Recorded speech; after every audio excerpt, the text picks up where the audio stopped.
na wakati wa vijana in 2023 walioa zaidi ya vijana 73. Nakumbuka tukizika watoto wengi Siaya County kwa Governor James Orengo, na wengi Ukambani na kwingineko. Sasa in 2024 wakati wa watoto walijitokeza wakasema hatutaki ushuru ambao wazazi na sisi wenyewe hatuwezi kuubeba, wakawawa wengine zaidi.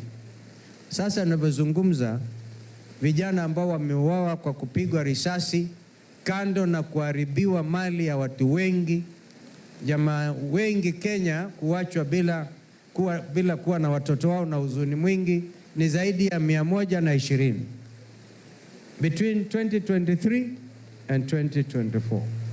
So church, you need to pray, because one of the things ndugu Raila walikubaliana na Mheshimiwa Rais Ruto ni ile inaitwa 10-point agenda.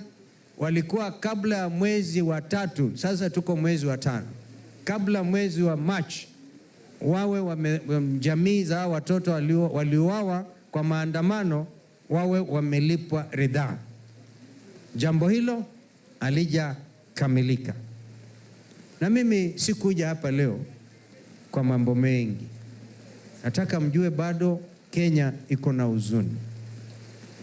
Tumekuja kwa kanisa la SDA, kanisa ambalo na waheshimu sana. Kama kuna singing, watu wana sauti nyororo. If you want proper singing, you go to SDA.